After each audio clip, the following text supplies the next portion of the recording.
Aviation-quest.cc 101, wind 270 degrees, 10 knots, runway 27 left, cleared for takeoff. Aviation-quest.cc 101, cleared for takeoff 27 left. V1, rotate. Positive climb. Aviation-quest.cc, stories from above. The views shared in this podcast are personal and for informational purposes only. They do not reflect any employer or aviation authority, and nothing discussed here should be considered flight training or regulatory guidance. Please always refer to official sources. This episode may also contain product placement. For further information, visit our website aviation-quest.cc. Hello and welcome. This is episode 33. My name is Stefan Lorenz. I'm one of your hosts today. Welcome to all of you to the podcast. As always, I'm not on my own. With me here in the studio, in the virtual studio, because we're never really in the same country, our beloved co-host and proper professional podcaster, Jürgen. Yeah, thank you. And what was this? I think something around 760 nautical miles apart from each other or something. Yeah, I hope you're already enjoying summer on your Mediterranean island. But summer is also moving in here as we record this intro and outro. But yeah, today's episode, this is why you just welcome the listeners, is a very special one because there was an email in my inbox. By the way, to make this straight here, because there were questions concerning the communication with us. So there is the LinkedIn channel, LinkedIn account of mine. It's my real name, Jürgen Reis, and there is the aviation@aviation-quest.cc email address, which you can, by the way, also just find on the homepage. And both channels or inboxes or whatever you call it, communication channels, the messages, they get to me. And if they are podcast concerned, like the email we get from today's guest, so they often start with, "Hi Stefan and Jürgen, and I want to have an interview with you, or I want to be on the podcast," then I will share them with Stefan. Otherwise, they stay private. So what I want to say with this, if you have questions, maybe when it comes to a coaching or address a question to me, yes, you can write directly to me and I will share them with Stefan if they are podcast related. Otherwise, they stay confidential. And Stefan, I mean, if people want to reach directly out to you, I was just thinking, allow me the shameless plug, but they can go to your FS Clips YouTube channel and don't forget to hit some like and subscribe and leave a comment there. Wow, you're becoming a YouTuber, Jürgen. Yes. So, as Jürgen said, I'm not just on the podcast. I have a YouTube channel called FS Clips. It's quite a large channel by now. And you can just leave a comment in one of the videos and I will get in touch with you. I guess that's the easiest. I mean, I'm also on LinkedIn, but I'm not as active as Jürgen is. I will drop in once in a while. You can obviously contact me there as well, but it might take a few days before you get a reply. But Jürgen is really the main point of contact. He's on top of the game here. If you write to him, you will have a reply very quickly, whilst sometimes I have to fly for a few days and get quite tired. And so I would recommend to contact Jürgen first. I never had LinkedIn really on my primary radar throughout the last years until we started Aviation Quest.cc, Stefan. And suddenly I discovered what a huge and great community there is. And I just say thank you. LinkedIn aviation community, you are great. They are almost daily in the moment, are really great feedbacks coming in, or just yesterday, 2 or 3 guests hopefully future guests wrote in with interviews, and it's really a really, really great experience to have LinkedIn now, so to say. I also made up my profile completely new. I set it up to my coaching profession, my aviation coaching profession. And as I said, this is, so to say, I think also for many of you, the most comfortable way to get in touch with us or with me. As I said, with me. It's Jürgen Reis, and you will find all the addresses I just listed out, the email address, the LinkedIn contact, but also Stefan's Discord server at the end of the teaser. So just scroll down, go to the teaser of the podcast, scroll down, and you find all the direct links there. But also on the home, and I mean, I think my account on LinkedIn is quite easy to find. And obviously, I normally accept every connection. How is it called? If somebody wants to connect with me, and I see, especially if somebody is from aviation, that happens in the moment. It's sometimes more than once a day. Yeah, certainly I accept it. And yeah, the next thing is we also have. So Stefan got his, also everything, one point after the other here. Stefan got his huge YouTube channel, FS Clips, but we are an audio podcast, but also Stefan, thank you for your work. He made his YouTube experience, so to say, of use for our project. He set up a aviation-quest podcast channel on LinkedIn, on YouTube. And there is also today, I think, a real-world flight going on, Stefan. Is this correct? Yes, whenever you listen to our podcasts on YouTube, we wanted you to see something so it's not so boring. So I always record a nice flight for you to look at. And today we're doing something really cool. I really hope I'm saying this correct right now. This is a name I'm not familiar with. So we are flying from Stavanger to Amsterdam. Now, usually this flight is operated by KLM with a 737, but Jürgen and I, there's a joke about the 737 and me, so I chose the Boeing 777-300 to make it a bit more exciting. I know it doesn't usually fly that route, but I thought let's take a nice big aircraft. At least the airline is right, and it looks much nicer. And maybe one day in the future you will see 737s on our YouTube channel, but for the time being, not the case. By the way, our Aviation Quest YouTube channel is quite straightforward to find. Just go on our homepage. That's obviously aviation-quest.cc, and there is Spotify, Apple Podcast, and the YouTube podcast. This direct link or this button leads you directly to the YouTube channel. And then we are at Amazon Podcast, Podcast Addict, and Podigy. And yeah, I think we covered this. And now to today's episode. Yeah, in today's episode, I had the honor to speak to Adrian Roko Hinkelmann, a 16-year-old glider pilot from Germany who is already building real flying experience step by step, from cross-country soaring to advanced flight simulation. I think this sums it up. Yeah, pretty. At least it gives a little bit an insight. It's quite a versatile aviation, so to say, background this young man is already living. Would you agree, Stefan? Yeah, exactly. So just to give a quick background, we usually have very, very experienced people here on the podcast, captains, trainers, people that have done amazing stuff. This podcast is for everyone. And so when Adrian contacted us, we thought, why not? This is a person that is on the completely different end of his career. He's just doing his glider license. He wants to go into the airlines. And so we wanted to hear from him how he prepares for his future, what he does, what he studies, all that stuff.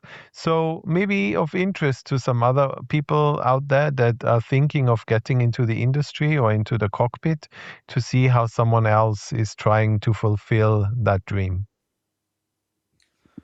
Yeah, and I'd say, Stefan, without any further ado, should we start into the interview?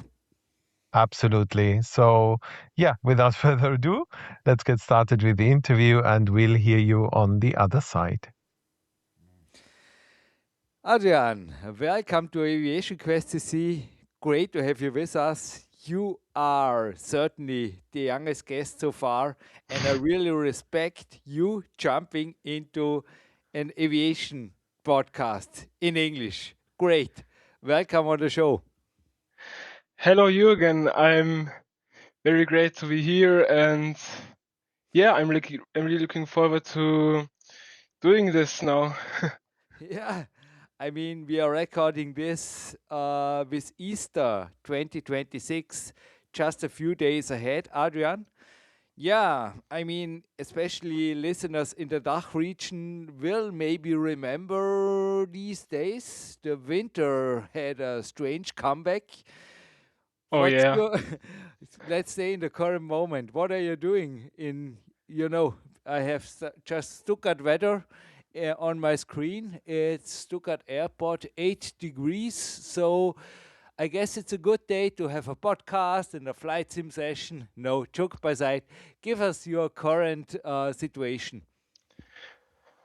So yeah, I'm flying in my Easter flying holidays, you could say, with my glider. I'm doing my SPL license, and I've done on Sunday my first cross-country training with a flight instructor, and it was like the first time when I flew in a glider out of the traffic pattern, or like in the 5 kilometer radius. I usually fly around our airfield, and it was really exciting to see, the Black Forest in Germany, in South Germany. It was really cool, and yeah, we flew until Freudenstadt. That's like um, at the edge of the Black Forest. And when we actually came there over the city, could I see actually snow on the trees there of the forest. It was actually kind of confusing because it was, yeah, always a bit the summer mood there, and then I see suddenly snow on the trees down there under me. It was But really I can cool. imagine it was literally cold. So to get you right, even in this crazy weather conditions, you picked out every possible day because they were not too many. I think the last weeks, last 10 days or so, to get up in the air with the glider. Oh yeah, that's for sure. Well, it was actually great weather there. We had nice cumulus clouds, but the cloud base was, a bit lower at the start of the day, but it actually got higher, which made us could fly higher then. Um, it actually seemed like a summer day, except the temperature. The temperature were like 5 degrees Yeah, or something, yeah, but the atmosphere was like warm, and I don't know, it was weird. It was like an illusion kinda. It was funny. yeah. But since then, I mean, what you're doing now in the next days, I mean, you use every possible weather window which allows gliding for gliding at the rest, simulating ground school.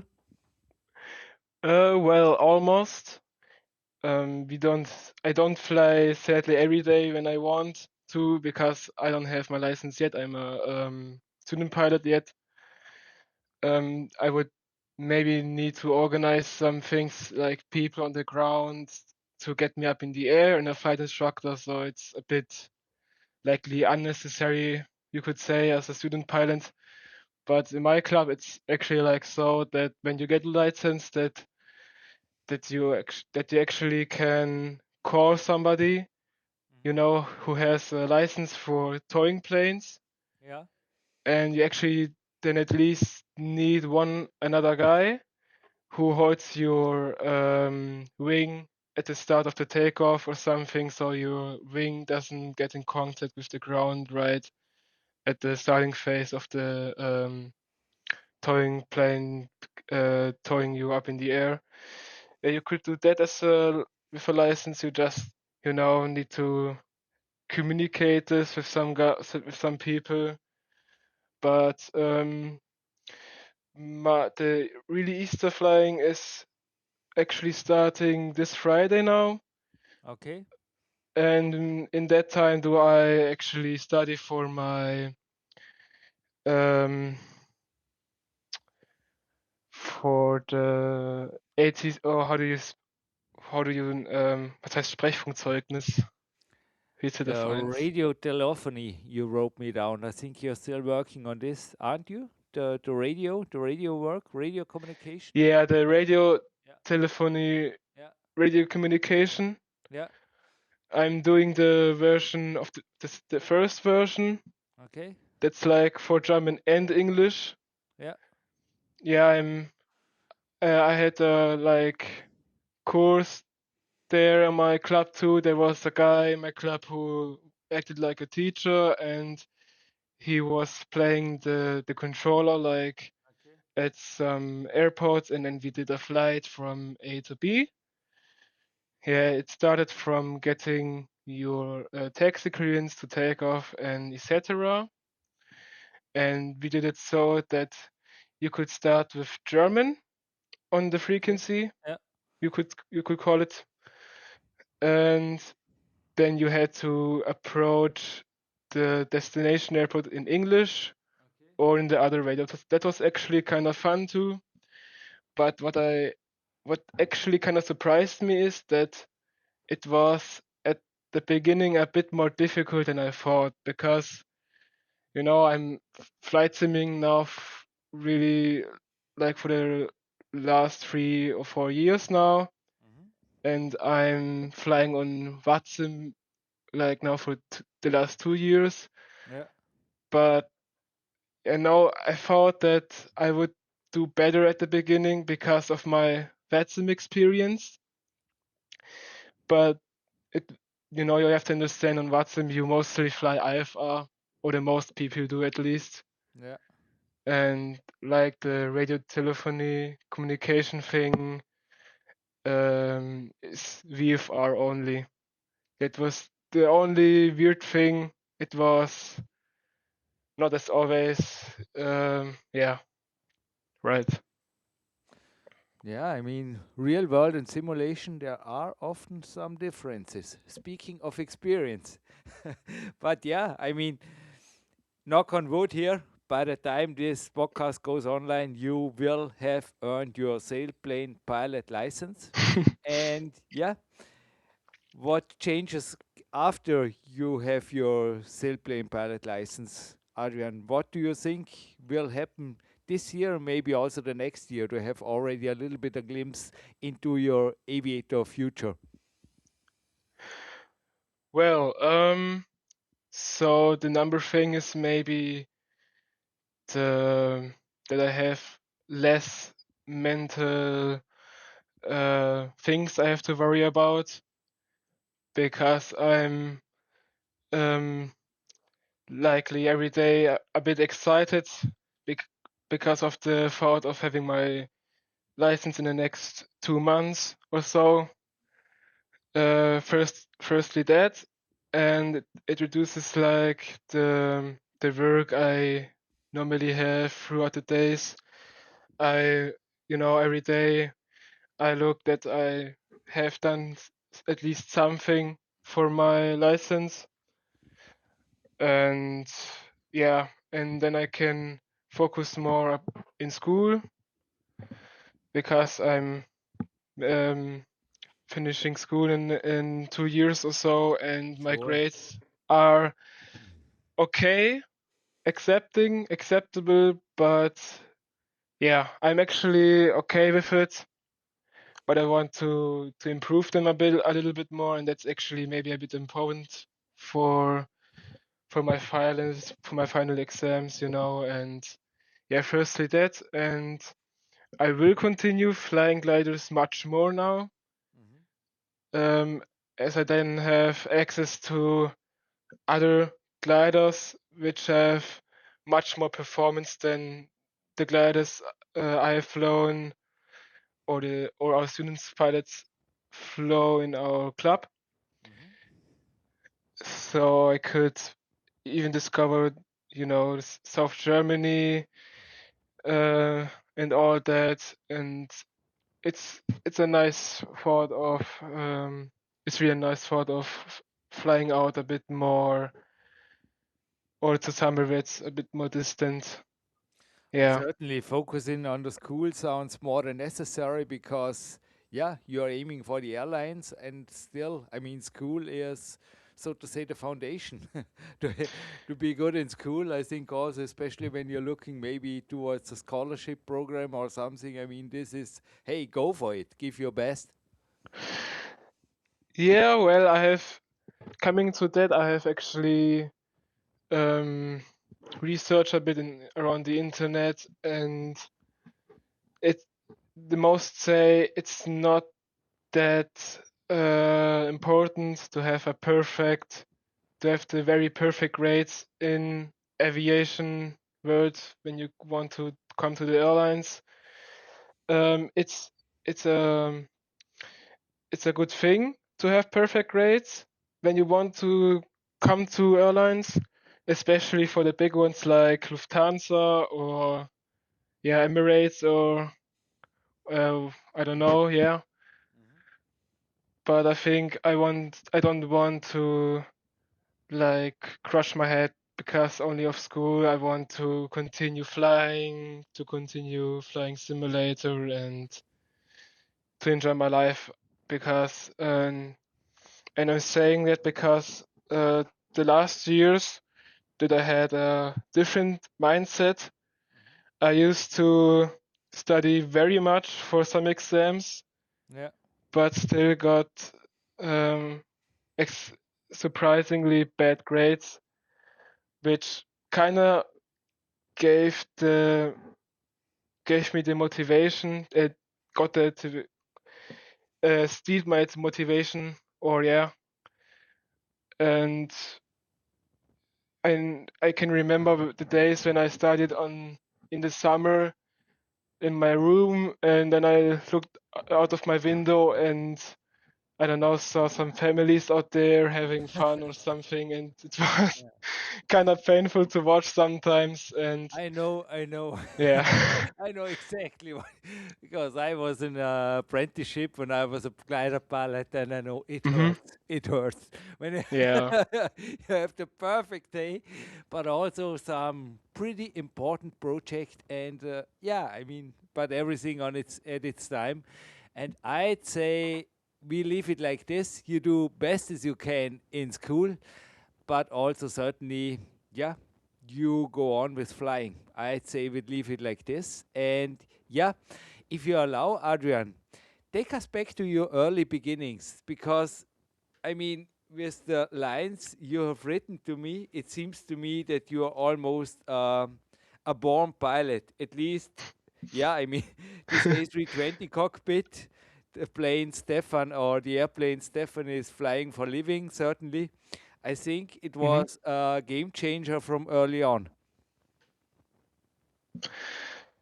So what's your question again? What like You give me wrote me here that into you were visiting as a kid. You had the honor to visit an A320 cockpit, so an Airbus cockpit.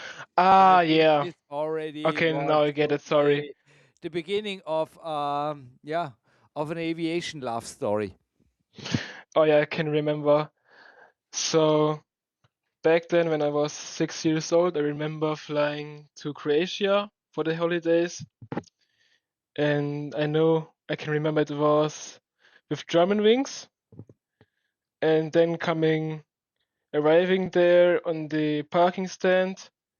I can remember it was Osijek Airport. Sadly, there isn't as much airliners flying there, I think, today Yeah. as back then.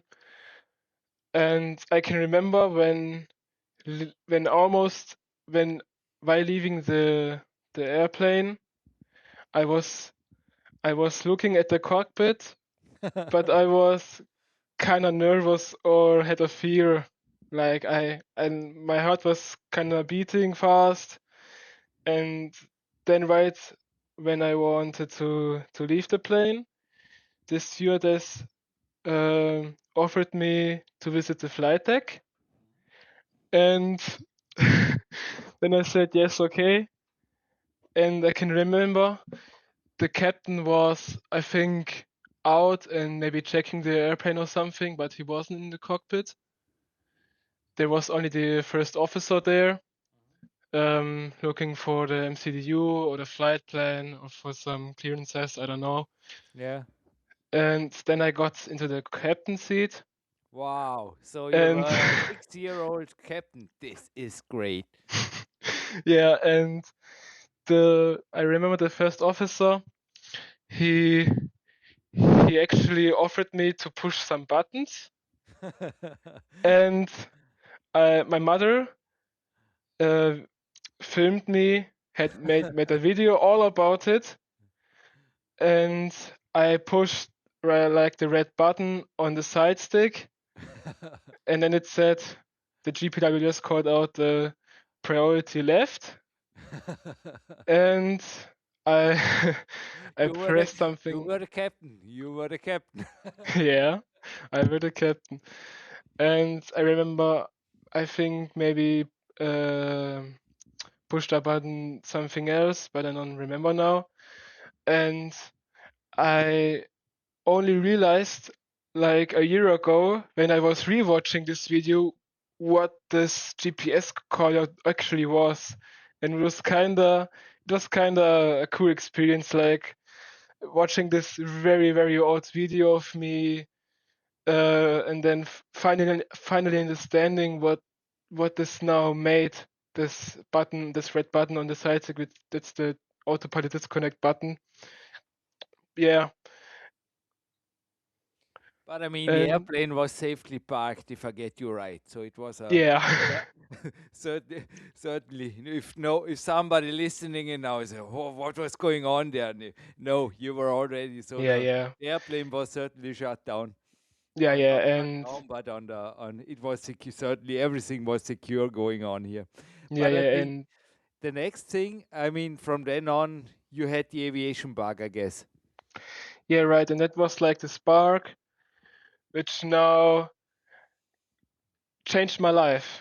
Yeah, that was like the moment when I felt like, man, there are people who live from A to B to wonderful places for the living, like, and I couldn't like get that, and yeah, and that was the moment when I wanted to become a pilot, and yeah. And the next big step, I think, was this. What was this? You ended it, you got a birthday present. This is a birthday present with 12 to get into a 777 simulator. Tell us this story. Oh yeah, that was a big one either, and it actually played a role like a year ago when I was 15 too. So yeah, beginning with that, my mother gave me a gift, um, to fly in a simulator of a Boeing 777, and it was fascinating. It was my really first time when I knew that flight simulation is existing or something, or I think no, I think I knew back then that there's flight simulation, but only like, I don't know, But was this a apps. full motion? Was this a full motion simulator like the airlines use it, or give us a picture Sadly, here? sadly not. But back then I thought I knew only the simulators you could like play on your phone or something. But I have Uh-huh. never thought of Yeah, like the hardware, yeah, even that I have nowadays from Wing Control or WinWing. yeah. So yeah, the flight was wonderful, and it was absolutely magical when I first uh, got to push all the knobs on the autopilot. But it was I in a sort of kind of yeah, it was in a mock-up. So there was a company, simulator company or something like that. I can I can answer that question later. And where was I? Yeah, I remember the autopilot thing was my favorite section of the flight kinda, because that was kind of the part that you think about the most or a bit or handle about the most. That's what I had. But I actually got to hand fly a bit too for the first time really. And the first officer or the guy who hosted this helped me a bit, but it was okay. And yeah, it was actually a really great experience. And now I think 3 years later or so, did I do another flight, this time with my wallet and with my savings. And it was really actually very cool there again, coming back there. And I have made a friend. I've I got friend with the host there, and I remember it was a woman too, and she explained me really much about becoming an airline pilot and so on. And that was the first time when I understood what it takes from the license to be a pilot, and it was really, really interesting. And yeah, months later after this, had I liked the thought, a random thought in the summer holidays when I was at the beach in Croatia, I remember I was like thinking about what could I do maybe after the summer holidays, or what could I do with my with my life, my everyday, with my weekends, or etc. And then came the idea if I could maybe do a mini job at the flight simulator, at the Boeing 777 flight simulator. And that was a brilliant idea, actually. I contacted the chief. He managed everything. He said, yeah, okay. He said, yeah, I'm going I'm visiting the simulator with someone who's hosting it, and he will observe how I handle some customers, like introduce the flight simulator, the airplane, explain a few things, and I actually did very great. But the problem was that the flight simulator later got bankrupt, or not bankrupt, but yeah, so you have to see it like this. So our simulator was So the um, simulator company went out of business. that actually not really, but Okay. we had we had how do you say that again? What do you want to say? Like we had a service to pay so that simulator could be there, Okay. and the owner of it, so it wasn't like our place there where the Yeah. simulator was, Okay. and the owner sadly kicked us out there, and that was I understand. actually really sad, because the moment when I got the news from that I actually scrolled through the internet looking for some other places where we maybe could move the simulator and go on. But my chief said, he doesn't have the motivation now to do this all. Yeah, but I can maybe understand this a bit, but maybe not really at the same time, because the owner of the simulator, my chief, that back then is actually a pilot too. He flew, I don't know, maybe all lots of different aircraft, 747, 777, all that.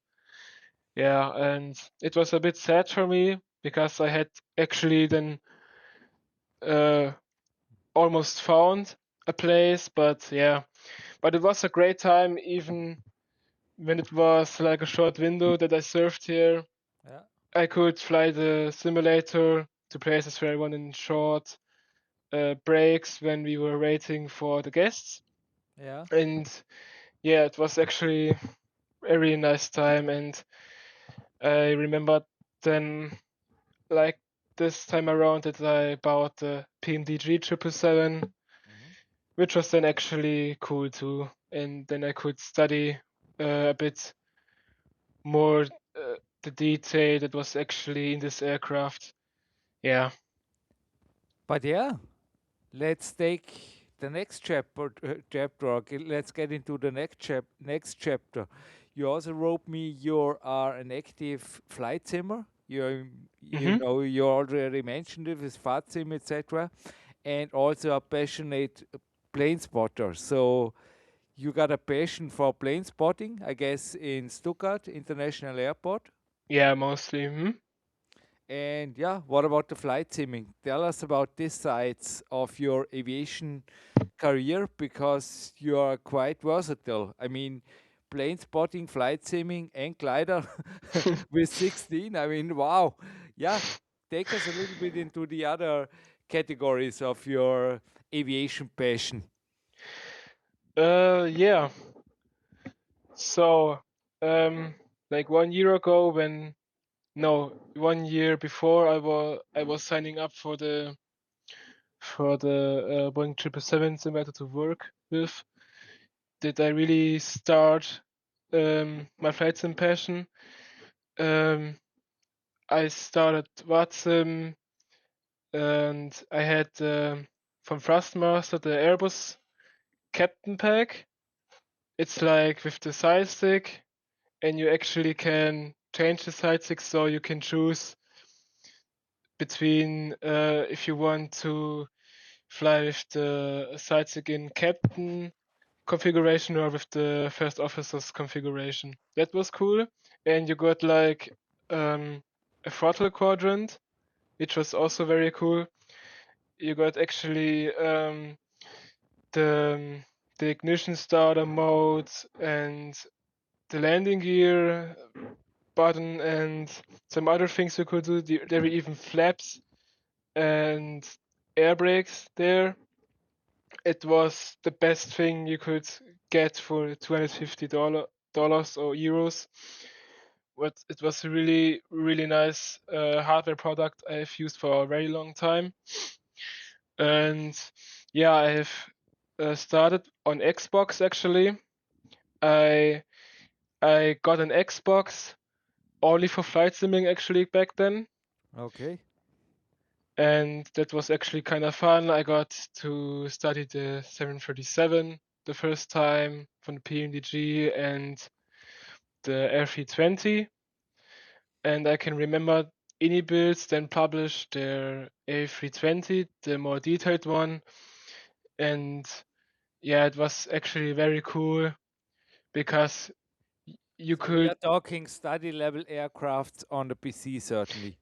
Yeah, right, exactly. Because on the Xbox, the A320 from Asobo Yeah. is is nothing compared to the Phoenix A320, and the A320 is just below of the Phoenix level, I think.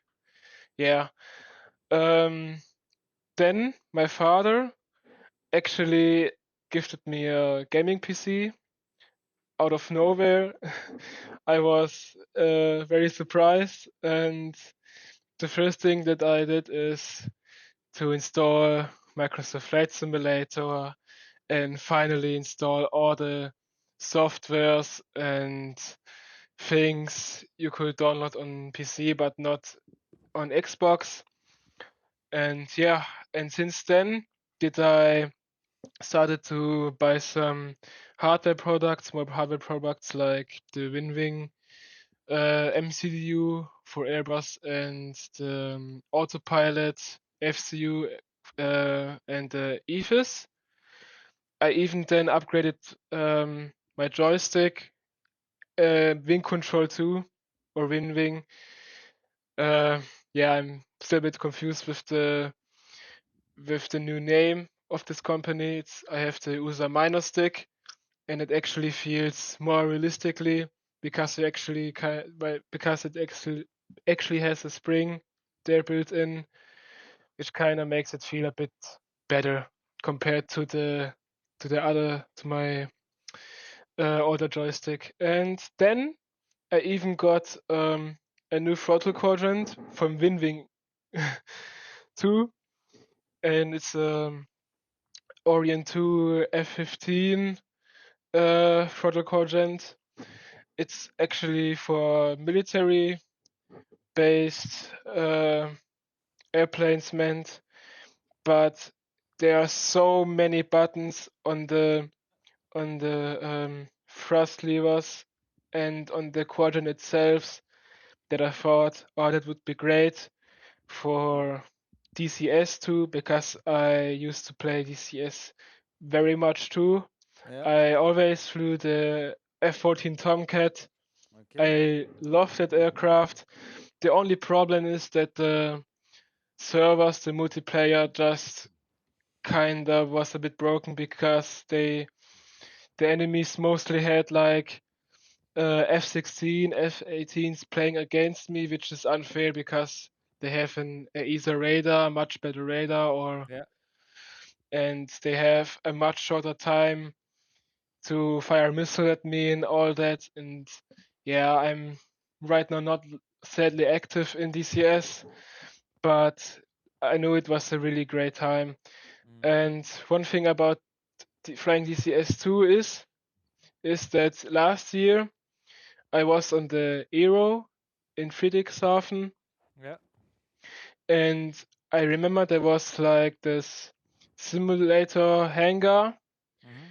and there was Austrian company that they build chairs that simulate like turbulences or so in the simulator, which is really really breathtaking. Sounds immersive, yeah. Yeah, yeah, and I remember there was a line to try out the chair.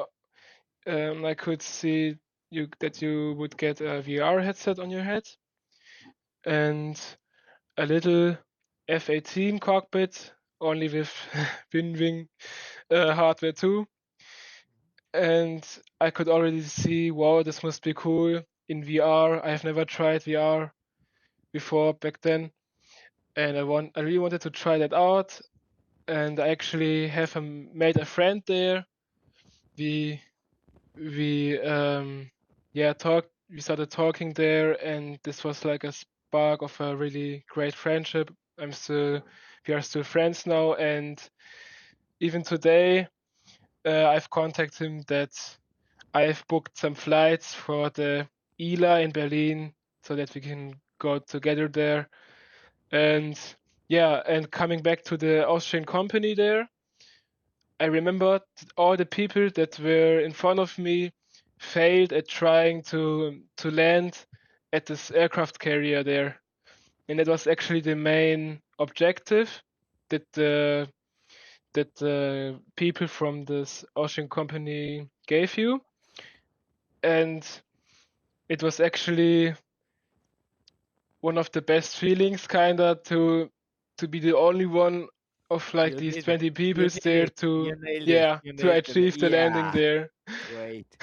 It was really cool, and I was actually really proud there, and it was actually a really cool experience to fly VR too, Yeah. because the VR headset uh, costs like nowadays up to 5,000 euros, which is Wow. Yeah. insane. Yeah. But the quality was insane too. I even got a bit motion sickness Mm. a bit too, because I was, I don't know, doing some loopings and rolls, and it actually kind of felt too real a bit sometimes. But yeah, together with my glider experience there, because I was a student pilot back then too, and I remember that a week before or 2 weeks before the visit in Friedrichshafen that I had actually made my first solo. Yeah, and it was actually a really great experience there.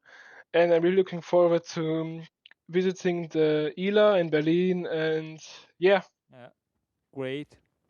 Hey, Adrian, give us a short rundown of your passion as a plane spotter. And afterwards, I already would say we have to have a second part in summer or don't know. But yeah, what's the motivating thing about plane spotting? I guess there are many of them. So the main thing about plane spotting is that I think you have the most peace there.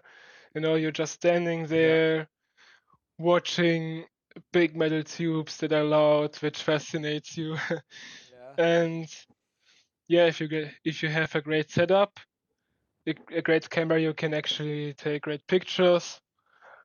And a big thing is that people that are into that are mentally connected to their photos, because looking back at them kind of takes you back to this time where you maybe used to be a bit different, and now you kind of realize too that you are maybe the person that you more the person that you actually want to be when you like grow up or something.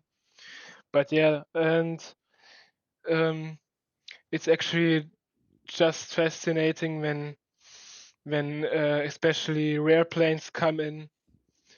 Like the rarest thing that I have got on camera was Croatian MiG-21 that is sadly not flying today. Or yeah, the Croatian MiG-21s nowadays generally don't fly nowadays. And I can remember the picture when I took that was in the holidays too. And yeah, but I'm honestly not really active right now on plane spotting because I have like a mid-range camera, you could say, and I'm looking forward to maybe get a new lens, a new camera to get much more sharper pictures. And yeah, and I But can is there actually, maybe an Instagram account or something where you share your pictures, Adrian? Feel free to plug. yes, actually on TikTok and a little bit on Instagram. I'm not really active on Instagram, but I used to be very active on TikTok. So where can people find you? Feel free to plug yourself here. Well, wait, I'm gonna just pull out my phone then. So yeah, I actually have a bit of range.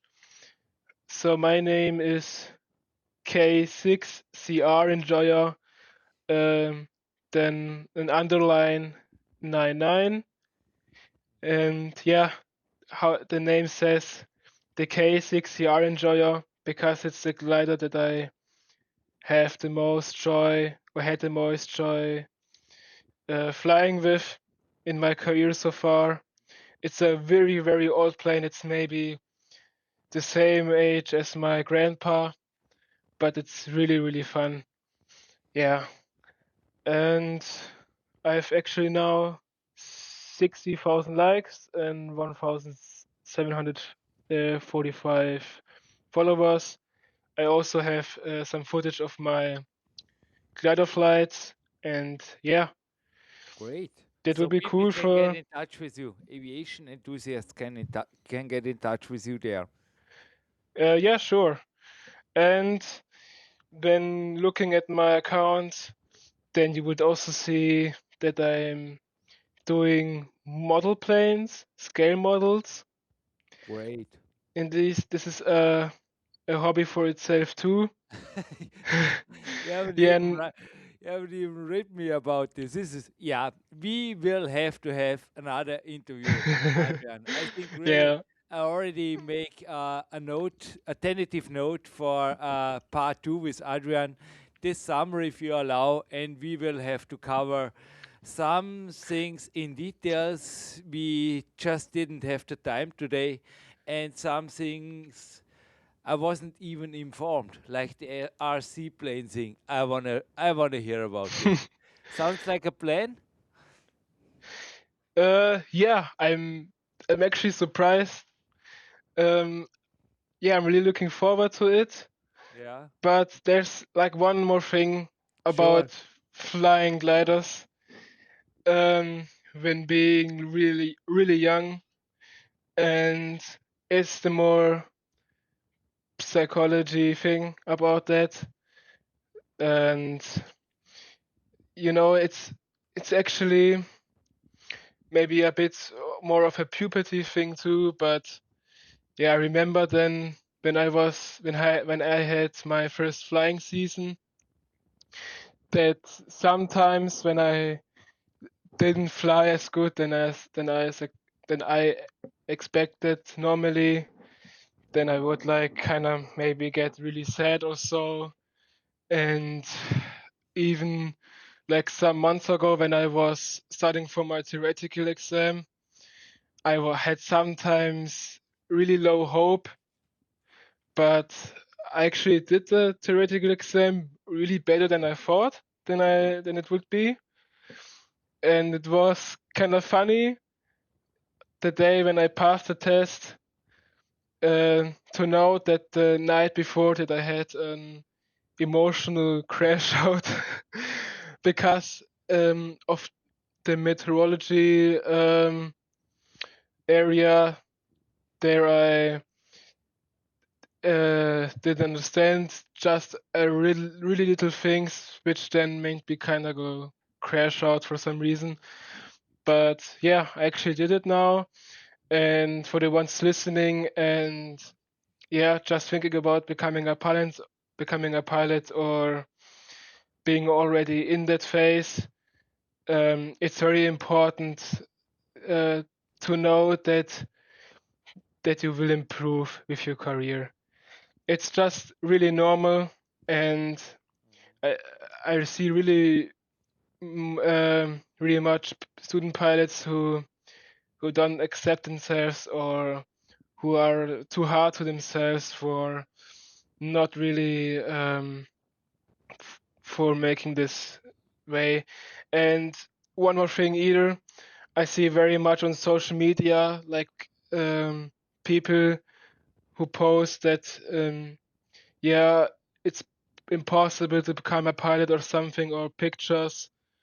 Um, yeah, I think that isn't true. It's maybe it is a hard way to come to the airlines, but it isn't impossible, because I see very much in some videos like a pilot who flies into the sunset that many people like think, oh, it feels so unreal that I may be sitting in this cockpit like him too, chasing some sunsets or something, and then they automatically think they maybe won't do it, even though they actually don't know what kind of potential they really have. Yeah, and I'd say you prove that it's possible in a few years from now. Hey, and Adrian, coming to the end of this interview, I want to support you with two things. Number one, I've written a mental training book in German, mhm. and a dedicated example or a dedicated Peak Mastermind book will be sent to you. Just give me your postal address afterwards via email. So I Wow. want to have a hand signed issue in your hands. And other than that, I am also coincidentally a mental coach supporting pilots and also Mhm. aviation candidates like you with the mental side of performance, especially for interviews, assessment, and situations where the pressure is maybe just high or higher. Mhm. And I wanna give you, so to say, virtually a voucher for a coaching session with me. Whenever you need me, I am there for you for about the length of this interview, 45 minutes or something. So to give you just, a little bit, it would be really for me a honoring thing to do, because I admire your, also, as I said, the fact alone that you are on the podcast now. And as I said, whenever you need me, just reach out for me, and certainly we can do this in our marathon in German or in English if you want to be challenged even in a coaching. But yes, Wow. as I said, this is a little bit a gift, two gifts from my side. I thank you for every minute, and I'm already looking forward for a second part with you this summer. Yeah, and I still have one last thing to say. I have forgotten that one point, but yeah, when you're going for training right now or something, it's really important to not give up. Because my mother recently asked me. She came to me worried and asked with the airline pilot plan because she saw an statistic which showed that only 5% of people that participate to becoming a airline pilot actually succeed. And then I calmed her down and said it's just because so low because many people just stop and don't have the motivation to continue. So it's very important that you don't give up, even when it looks very hard right now. I found myself really in some embarrassed situations. For example, I one time more times even threw up by flying gliders, but that didn't uh, like stop me from now flying gliders. And I right now on the cross country flight, I have to say that I actually threw up too, but that's just because I had like in the winter three stomach viruses, and I actually had asked ChatGPT if that some has to do with my tolerance with my motion sickness, and it actually said yes, all the viruses, all the diseases actually now reduced your tolerance against this motion sickness. And then I have found a really cool trick to practice the tolerance at home. You like sit on a chair and spin around yourself with it a few times, and then you start looking to your left, to your right, like you normally would do on a VFR flight, maybe. And then, like after 20 seconds of spinning, you suddenly stop and focus on one point. And then that's what I'm actually now doing to feel more healthy while flying. And that's actually a very underestimated thing too, I think. Yeah. Great advice here at the end. And yeah, as I said, Adrian, I'm looking forward maybe for a second interview this summer if you allow. We'll stay in touch and you let me Hmm. know whenever you need the mental coaching. I'll be here for you. All right. Thank you very much, and thank you for taking part of the podcast. And yeah, Okay, welcome back. Jürgen, thank you so much for the interview. It was super interesting to hear, like I said before the podcast or before the interview, the other side of the spectrum, so to say. Someone who is just about to tip his toes into the industry and trying to build a career. How was it for you, Jürgen? Did you enjoy the interview? Was it interesting? Absolutely. And I mean, there was obviously some parallels. I mean, they were also, I think, live on tape. I mean, I was really taken back a little bit when I was 16, even though, sorry, with 16, to be on an English aviation podcast, Stefan, I'm not sure about that. Yeah, What about same. you? What about you? No, same. But I love the parallels I see between myself and many other people I know and him because I was exactly the same. I would go to the local airport and take pictures of the aircraft. I would build model aeroplanes. I would spend time on simulators at home. Obviously, when we talked about this when I was young, the simulators were nowhere near where they are today. I would read magazines about aircraft. So I was really a proper nerdy plain nut. And I think a lot of the stuff he talks about tells me he's probably the same. And to me, that's already a first indication that he has the potential to go very far in this industry. By the way, this podcast is online on June 21st, and this means 2 days later, so on the 23rd afternoon, there will be on my LinkedIn account, I already mentioned in the intro, a nice picture together with the teaser version on the LinkedIn version of the teaser, let's put it like this, with Adrian and the glider. Yeah, you can, as I said, if you want to have a picture of Adrian, you will find it on LinkedIn and also on Stefan's Discord server. But as I said, all my respect, and it was great hearing Adrian's perspective on aviation from such an early stage of training.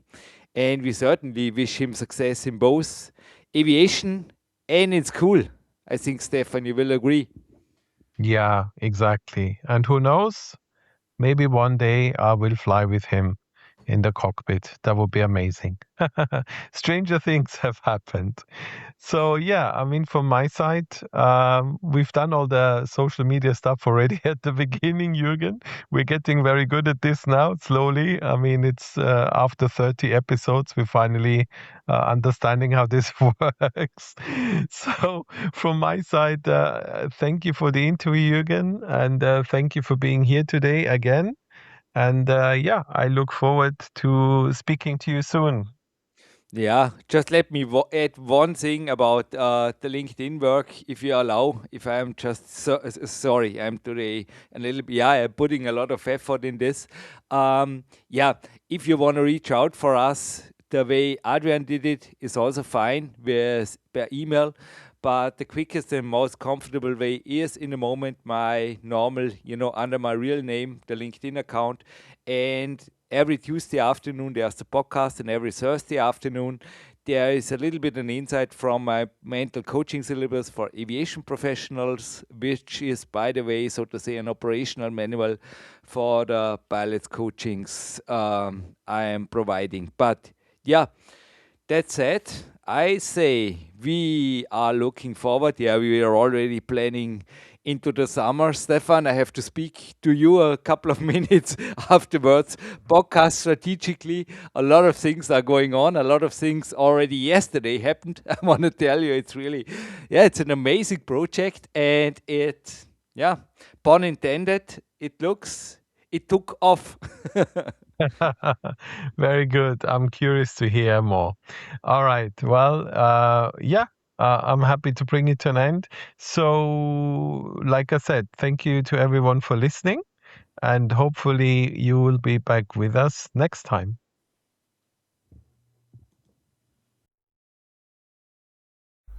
Thank you for listening to Aviation Quest CC Stories from Above. For more information about this episode and everything we do, visit our homepage aviation-quest.cc. We appreciate your time and support, and we'd love to have you back for the next episode. Until then, stay safe, stay curious, and keep your passion for aviation flying high.